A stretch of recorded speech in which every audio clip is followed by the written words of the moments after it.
Oh man.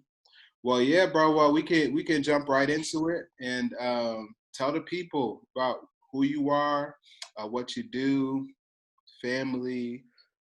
Just tell us about yourself. Where you from? Yeah, yeah. Uh, Name is Jarvis. Um, 26 years old. I'm from Chicago, Illinois. Born and raised here in Chicago. Sorry, my camera's a little a Yeah, little no. messy. Born and raised in Chicago. Lived here all my life. Been married to my wife, Alanisha, for the past 3 years. We just celebrated our anniversary on July 30th. That's fine. um, yeah, yeah. Got a 1-year-old daughter whose her birthday was July 29th. So the day before our anniversary. Wow. So yeah, July's a big month for us celebrating that. Um, so yeah, that's a bit about me. Cool, Yeah. cool, cool. Well, and the way I know Jarvis personally, when I was in Chicago, summer of 2017, we got to basically live together on the weekend. So at Brian's crib, and there's a lot of guys there, but it was always always jokes, man, always a good time, uh, Yeah. and we just were able to grow, in different ways and challenge each other. So I always look Yeah. Yeah. back to that summer in Chicago, man, and it was life changing for me. So Yeah. That's good. That's good, man. yeah, man. Well, cool. Well, we can go ahead and jump in. But you said, you're from Chicago, and I want you to talk a bit about what it was like for you growing up in Chicago. What did you see? Like what was your experience growing up in Chicago? And then if you don't mind telling us what part of Chicago you've grown up in, lived in, etc. Hmm. Yeah. So I've spent my life. I'm 26 years old, so I spent half my life on the south side of Chicago, Roseland neighborhood, Inglewood area, and then the other half on the west side of Chicago. Um, so yeah, for me, I was raised by my aunt and uncle. Um, in the year of 2000, my mom was murdered on the west side of Chicago, where I serve at today.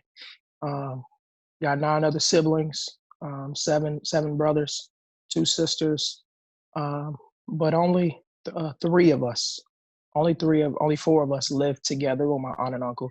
So she raised us in a Christian home. We went to church, choir rehearsal, Bible study, Yeah. all that good stuff. And so for me, when my siblings got older, I'm the youngest boy. So when my siblings got older and they started moving out, I started noticing, just feeling the loneliness, but also just wanting to be accepted, right? To be noticed, to feel like I belonged, somewhere. Right. And so at the age of 13, 14, um, living in the Roseland community, um, that's what I felt the streets was offering me. Was somewhere to belong. A family, some tight knit friendships. And so that's what I got wrapped up in. Um, and so that was probably 14 to about 16 or 17 years old. And ultimately, I ended up moving to the west side of Chicago from the south side. Mhm. Um, and so, I mean, from there, um, going to high school, well, going to high school, I'm trying to track because I feel like I've been living longer than I have. um, so Benjamin. I transferred high schools my freshman year of high school. I went to Morgan Park my freshman year. Sophomore, junior, senior year, I finished at Orr High School. My sophomore year in high school, I met this dude, Mitch. He attended the Legacy Conference. He was so impacted by the Legacy Conference. He wanted to move to Chicago to really live out what discipleship looked like in an urban setting. And so he was volunteering, coaching at my high school, track and field. And so we met. He invited me to a game night playing basketball, right? And we ended up going to this sports outreach ministry called Slam through Grip Outreach for Youth. But that's where our relationship began, that discipleship type relationship. And Mitch lived with Brian died at the time. And so Brian and his wife Heidi, they open their crib to everybody. Right. And so there are a number of dudes, young, old, whatever, who were living there. And so I got to mix it up with all them dudes from different at different uh, points of the faith. Some new believers and some who've been walking with the Lord for a while, but all of them, invested, a bit into me and ultimately ushered me toward, giving my life to the Lord. Right. So yeah, that's what it was, for me. Bro, that's real what you said about wanting family and the streets being the only thing to offer you that, you Yeah, know. And I mean, now you're 26, you got a family yourself, you've lived our life, you've been walking with the Lord and all of that. But, hmm you know, the average 13, 14-year-old is not going to have that awareness that that's what they're looking for. Like those feelings you yeah, just described, those values you yeah, just described, you don't know what you're wanting and desiring, but you just know you want it, you know? yeah, yeah. So I want to talk about that, man, because when hmm did that click for you that that actually was what you were desiring in the first place? Yeah. Um, I think so. Like I said, growing up, living with my aunt and uncle, my dad has been in and out of jail my whole life. He's 50, late 40s, early 50s, still in and out of jail. Um, but for me, that navigating that, like growing up without a father, I think I was wrestling with that tension so much the older that I got. Different things that I felt like, man, I'm going through this stuff like by myself. Like nobody's teaching me this. Playing basketball in middle school, and my peers, they got coaches who are investing in them. They have family members who are investing in them. And I'm just like, man, I feel like this is something my dad should be doing.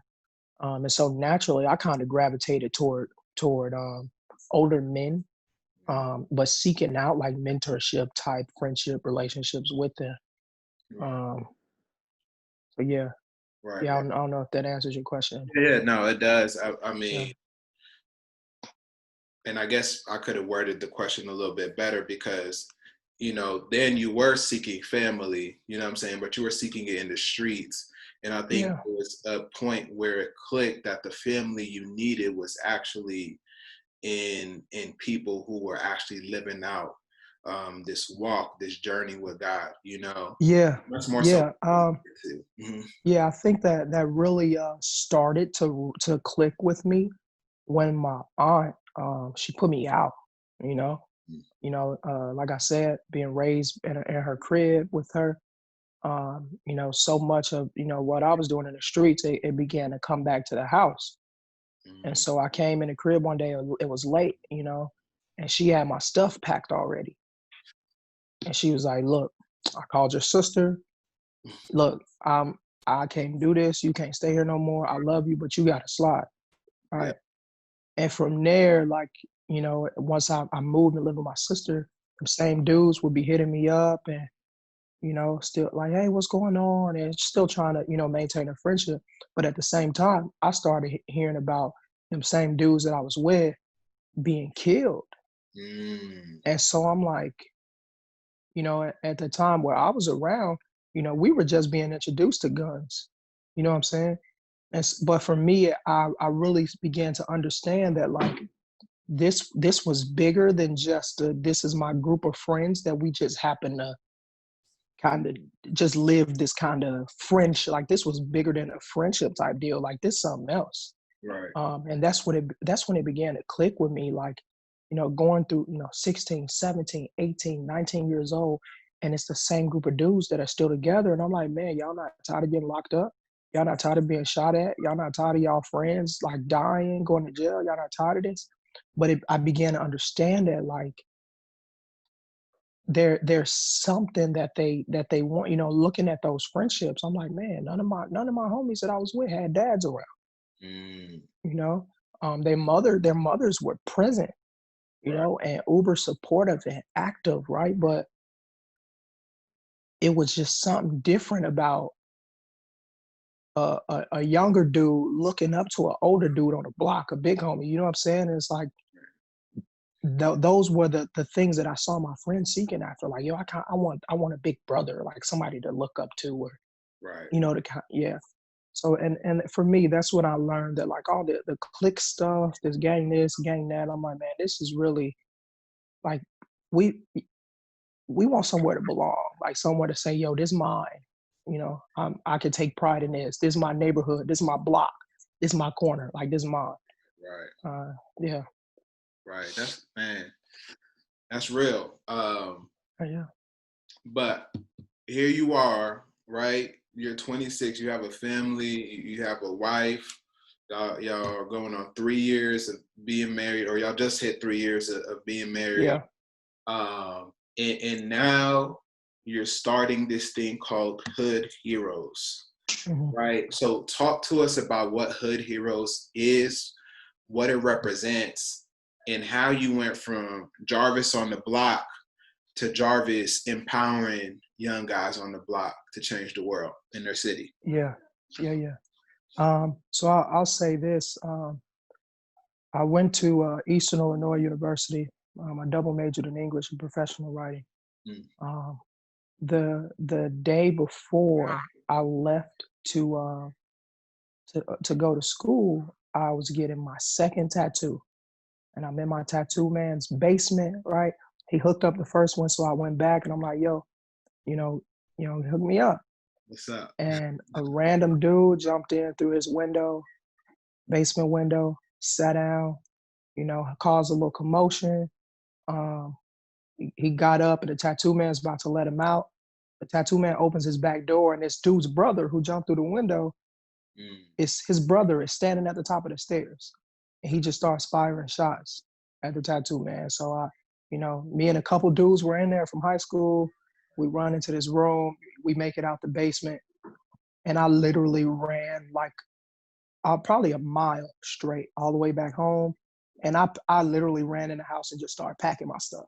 Like immediately, like, yo, I'm getting out of here. I'm never coming. And I got blood like all in my jumpsuit. And I'm like, man, I'm never coming back here. I hate it. I went to school the next day.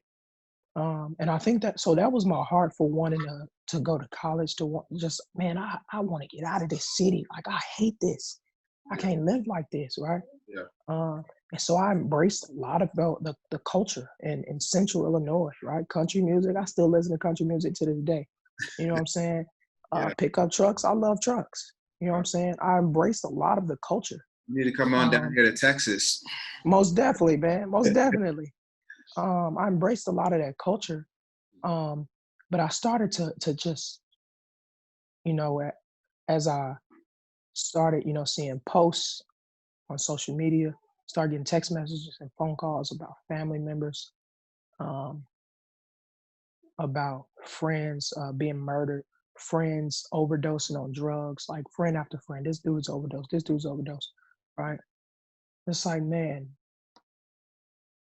I'm sure I'm not the first person who said, I want to get away from this place and never come back. There have been plenty. I'm like, man, I felt like, man, there's a calling for me specifically. Like, yo, I got to do something different, bro. Right. Like, there has to be a way to come back to the city, right, and invest in lives in the city. You know what I'm saying? And have an impact on the youth here. That's where it starts. So that was really my heart to say, like, man, I can't. I'm finna be in the city. Like, this where it's at. Yeah. So right now, I've been a counselor for the past 3 years for the Becoming a Man program. So I've been working with youth since 2015. Okay. And so Hood Heroes came about where I enjoy running. Right. I ran 2 marathons so far. Plan on running the third one this year. But I run. If it's 10 in the morning and I feel like running, I'm going for a run. If it's 2 in the morning and I feel like running, I'm going for a run. Right. And some people be like, bro, you crazy. You know better. Why you running out here in these streets like that? And I'm like, man, I live here. So if I feel like I want to go for a run here, that's what I'm gonna do because I live here. Right. And so one of the things I was just like, man, why is this not normalized? I'll be going for runs and Right. I would see, people giving me like pumping their fists, like, yeah, go for it, do it. Yeah. I'm like, man, I don't see white folk. I don't see them getting no fist bump. Hey, go ahead and do it. It's normalized, right? Right. Right. Um, but also, with this whole pandemic going on, I'm like, man, one, these kids are still outside. Hmm. They're still outside. And then two, I would run past the same dudes on the corners, right? And whether they're selling drugs or not, I'm like, bro, y'all just out here. I'm Right. like, man, there has to be a way for these dudes to get off this corner, bro, like who just don't want to be out here. Yeah. Um, and so what I've learned, well, first I'll share a bit about Hood Heroes if that's where we're going.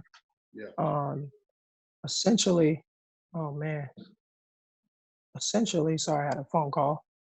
Hood Heroes, um, we employ youth right now working 3 days a week, 10 hours a week to clean up the community that they live in. And that, for them, that's West Garfield Park right now in Chicago. Yeah. Um, and so Monday, Wednesday, Friday, that's what we do, from 2 to 5 on Monday, Wednesday, and then 2 to 6 on Fridays. Okay. Um, and so there's a bit of social emotional aspects to it, right? We do different check-ins, and there's some core values that I've kind of adapted from my job, right? Positive anger expression, integrity, accountability, visionary goal setting, right? Some of those core values that I've adopted and and use a bit of a curriculum as well. Mm. Um, but holistically, um, I saw a need, right? That these kids, for one, violence in the city is crazy. I know that. I see it. But also these very kids, right? This group of 5 teens who I was just looking at every day. I could see that like the streets are appealing to them, Mm. and even in the way that they would communicate with me back and forth. And I'm just like, man, y'all think this the life, right? And so for me, I was like, man, either I can kind of chastise them and want to be like, you're idiots, what are you doing? Mm. Or say like, man, you know what? Let me guide y'all. Let me steer y'all in a totally different direction. Um, and so doing this work, we're 4 or 5 weeks into Hood Heroes right now, and I'm like, man, I've seen growth in a lot of these dudes, right? But also I know that like on them days that they with me and we out cleaning up the community, they're not open to the streets, right? But also them same dudes on the corners now, they know their faces, right? The Mm. Hood Heroes, they know their faces, right? And I've had them dudes on the corner, like, hey man, how I get involved in it? How I sign up? How much y'all get paid? And those are dudes who, some of them I talk to, and some of them I don't even know. Right. Right. Who I've exchanged contact information with. They've exchanged contact information with me. Right. Um, Fully supportive, wanting to be on board. And so that's where I think it starts, man. To Right. say like, man, there's a need that I see, and not just to raise awareness about the need, but put your shoes on, get out there and get with it. Like do something, Right. move, act. You feel me? So yeah, Bro, I love that, man, because yeah, like I have that same mentality, and it's like when there's a need, put your shoes on and get to work. We can yeah, complain about it, we can analyze it, we can do all of that. yeah, But the ones who create change are the ones who get out there and do it. And that's why I wanted you yeah. on this platform, man, because you're getting out there and you're doing it, Hmm. and I told you about, kind of what Some First is, where we are creating this platform for men Yeah, to know what it looks like to walk out of being a man and know their identity first, yeah, yeah. and um, this week we've been kind of focusing on justice, and one Hmm. thing about justice is you got the short term, justice, and you have the long term justice. Yeah. I see the short term as right now we're in this window. It's time to apply pressure. We're Yeah. out the streets. We're calling things out that need to be called out, and Yeah. we're fighting for it. And I've seen you out in protests. I've seen you, doing stuff Yeah. in this Yeah. window. But there's also the long haul. There's the what are you doing, the lifetime callings, and it might not be the same thing throughout, but there's a lifetime. Yeah. And one thing I've heard a lot, specifically about Chicago, right? Every time we talk about justice, there's somebody on the other side who's like, well, what about Chicago?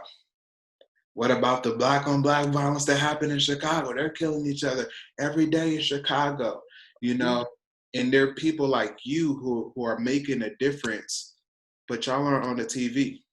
Yeah. Y'all are on the news. So talk about that. Why do you think that is, that the work you do doesn't get as publicized and highlighted Yeah. in media? Yeah. So I would lead with this and say typically the people I've heard some of those same comments. Typically the people I've heard who would want to address, right, the issue of gun violence in the city of Chicago are typically the same people who aren't going to budge or move or be compelled to do anything about the gun violence in Chicago. So for one, it's all talk, right? But two, I think it's important that it needs to be understood that what's happened in Chicago is designed to happen in Chicago, Mm, right? So mm, if and I think it doesn't take much research to mm, do that, right? Um, Thinking about the reality of think about how many guns are available in the city of Chicago. That doesn't happen by people who I don't know get their FOID cards legally and say, "Hey, I'm gonna go buy as many guns as I want and then just sell them to my friend." How does it happen? That's a systemic design. And even thinking about the history of segregation in the city of Chicago, how it's separated into neighborhoods based on like race, socioeconomic status. Like mm, that's the design, right? Is we want to keep this group of people over here separate from this group of people, and we're gonna oppress this group of people, and we're gonna kind of lift up and provide and encourage this group of people, so to speak. That's the design. And so I think first, if that's not understood, right. then we may as well not even have that conversation. Mm, Because once you understand that the issue of gun violence in the Black community in Chicago is a design, then everything else makes sense. It's yeah. like, well, no, we don't need to talk about that because if we're talking about that, then we got to go into some people's offices, right? And we got to talk about some legislation and some policies and some other things, right? Sure. Like that's not, but we got to be ready for that conversation, and that doesn't come without being educated. Right. So if you're gonna say, what about the gun violence in Chicago? Do you know where the guns come from? Mm-hmm. And do you know how long they've been here? Mm-hmm. Right? Um, there was there was a situation, right, that took place here in Chicago when the protests kicked off, right? Right when the looting started here in Chicago, right? Mm-hmm. Um, just a couple months ago, a month and a half, 2 months ago. Um, and the there's an incident, a couple of incidents, but it stemmed from so the basically a gang, right, in the little village Cicero area. They're like, you know what, they've been looting everywhere else. We not letting them people loot here, right? So they went out and they just stood in front of businesses, right, in their communities. Essentially, that's what they did, right? Um, and so at one point, you had some Black folk, gang affiliated or not, on one side, and you had some Latinos and Hispanic folk on the other side of the street, gang affiliated or not, right? And the police were in the middle. Hmm. And there's been recordings of over the radio, the police talking to each other, right? And it was actually reported on several news stations that the police were saying, you know what, just let them kill each other, just move out the way and let them kill each other, right? And Hmm. so Hmm. that specifically, I'm like, that reassured me again, like, yo, still, this is the design, right? We want to not just create like a, hey, there's a difference between this group of people. We don't want to just divide. We want to divide this group of people, holistically human. Um, so Hmm. yeah, man, that rocked me there. Hmm. Yeah, that rocked me because I'm like, man, and I did a video and addressing you know that particular issue, but that didn't just come from, that wasn't just a race issue, right? There Mhm. was also some gang and kind of territory stuff that was all mixed into it. Mhm. Um, so yeah, yeah, Wow. Wow.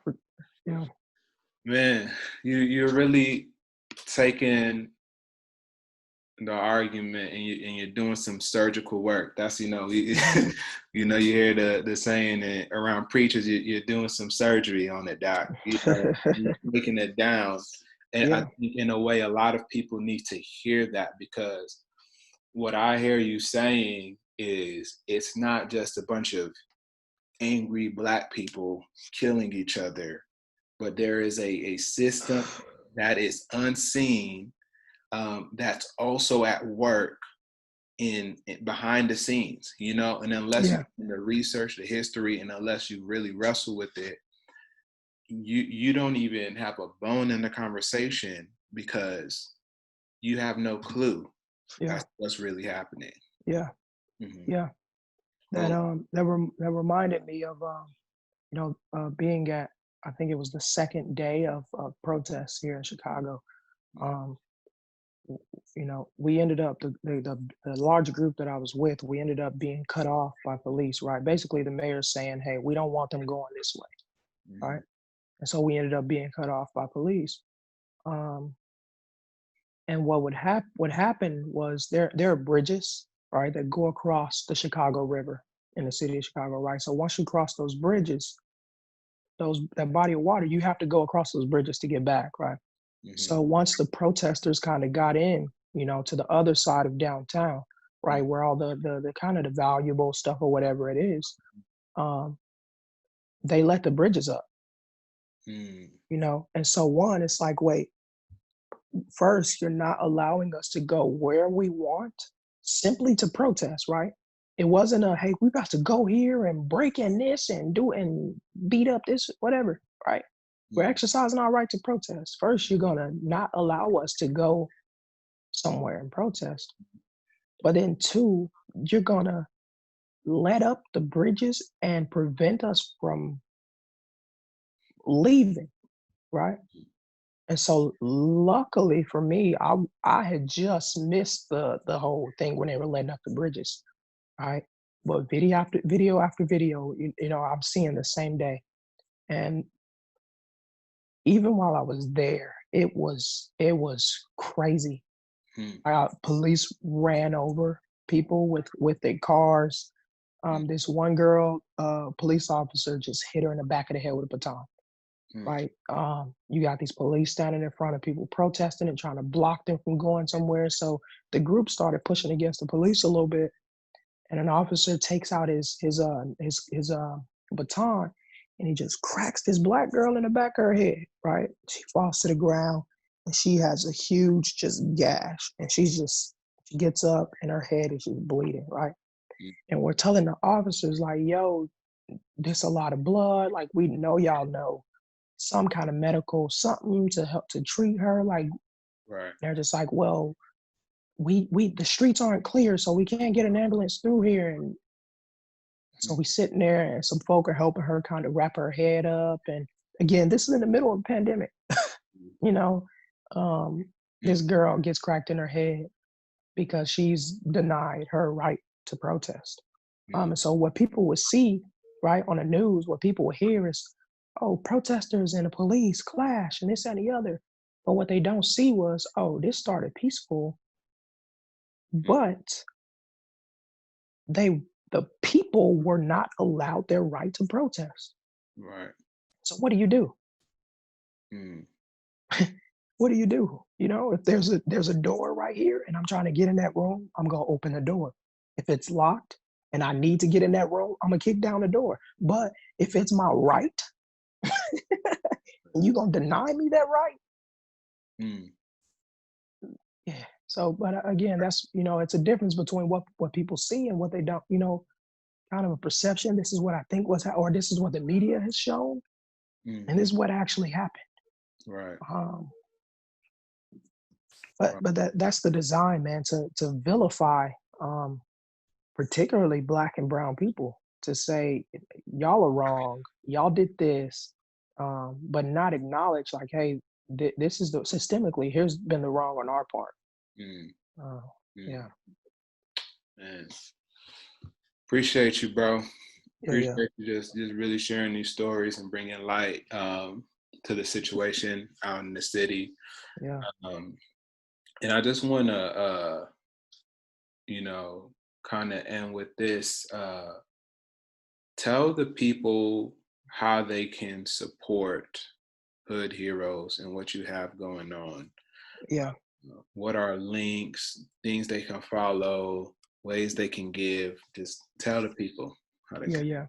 So I would say this, 90% of what comes into Hood Heroes goes to paying the youth, right?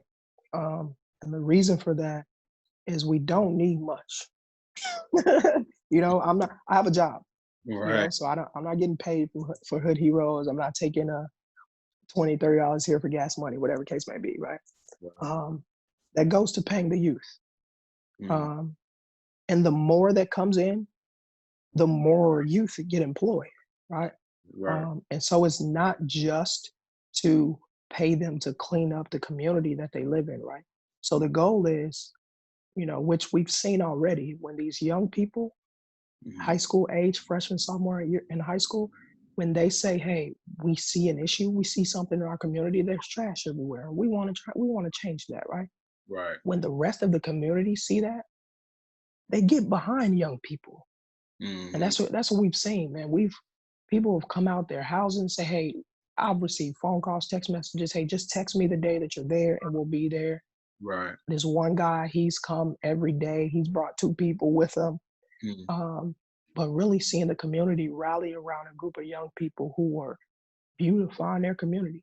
And that's where it starts, right? Not just cleaning up trash, but to say, hey, once we value our community together, right? Other people, right? Those officials, the aldermen, the city officials, the reps, all those people, they have to see us and they have to hear us, right? We're stronger together. And so that is really the goal, you know, for starting Hood Heroes, is to say, man, these young people care and they want to do something about that. And when folks see young people doing something, they want to get behind them. So literally on Cash App, on Venmo, the @ is Hood Heroes. Just that simple, Hood Heroes. And so I could send you particularly a link to that. We also have a GoFundMe. I've tried to kind of stray away from the GoFundMe a little bit because they're taking their cut out of it, and it takes away from paying the kids. So typically we're trying to stick to Cash App and Venmo. So Hood Heroes is our I guess link, if you will. But if you want to donate via GoFundMe, feel free to search up Hood Heroes on GoFundMe as well. And if you want to read our one pager, you know, feel free to do that as well. Sounds good. And the one pager, I'm sorry, I think I missed that. Where's that? It's on our GoFundMe. On the GoFundMe. And it's under Hood Heroes as well. Hood Heroes, great, man. Well, I appreciate you, bro. Excited just to get this one out. I think a lot of people need to hear this, you know, from Mm-hmm. your perspective as not only someone who currently lives in Chicago, but someone who's lived in Chicago their whole life, someone Mm-hmm. who decided to give back to the city, who cares deeply about it.